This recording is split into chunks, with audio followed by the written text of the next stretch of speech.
there's a new book out called On the Hummus Route. Now, hummus is a dish popular in many Middle Eastern countries, and it's often marketed as Israeli cuisine. It's an Israeli dish, and understandably a lot of people get upset about this, and they say this is a food that has been stolen from us. It's bad enough that you've stolen the Palestinians' land, now you're going to try and steal their food and claim their food. But hummus is not only Palestinian. Hummus is consumed in Syria, in Lebanon, in Jordan, in Palestine, in Turkey, all through the Eastern Mediterranean. It's eaten in Egypt. I think perhaps it originally did come from Egypt. So maybe everyone has stolen it from the Egyptians. I have to do my history homework on that one. Now, if you watch this channel, you'll know my biases and my allegiances. But I think it's kind of silly to bring up hummus as an example of cultural appropriation in a country that is only 70 years old. All the food, all the cuisine in that new country that was declared in 1948 will have come from somewhere.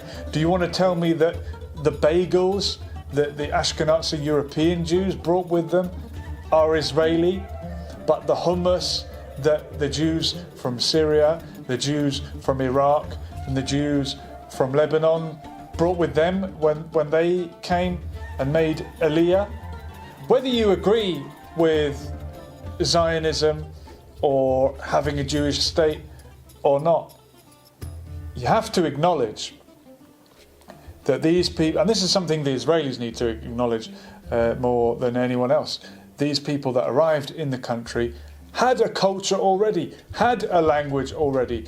The Mizrahi Jews that left these Middle Eastern countries spoke Arabic on arrival to the new country, and they had it beaten out of them.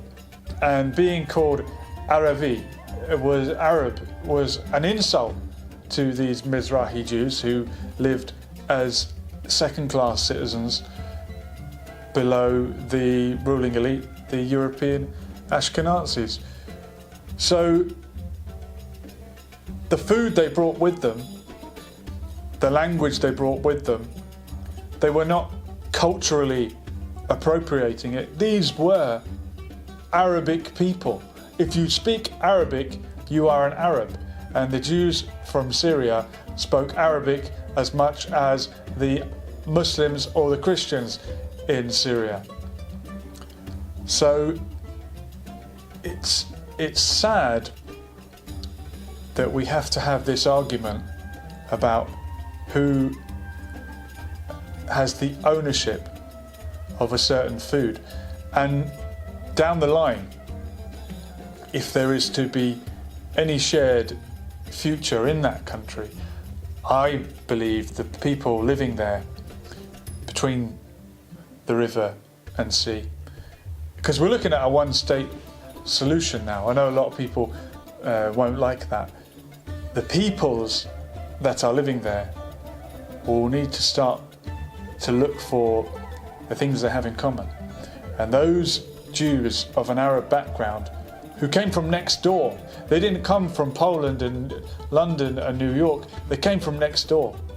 And they fled because the idiots in charge of the Arab countries made life difficult for them. So that region will need a new future where Jew, Muslim and Christian can all live together side by side. And maybe a dish like hummus could be something they could celebrate together as a shared history, rather than throwing around this term of cultural appropriation. You stole this, we invented it. Many foods and drinks, if you go back far enough, come from somewhere else. I ordered an Arabic coffee the other day, and what I got was actually more of a Turkish coffee. And if you go to certain places, they might tell you that's not a Turkish coffee, that's a Greek coffee. Or in Greece we do it like this, we add slightly different water.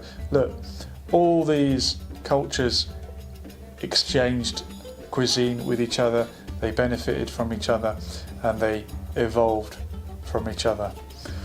So say no to cultural appropriation and say yes to cultural appreciation.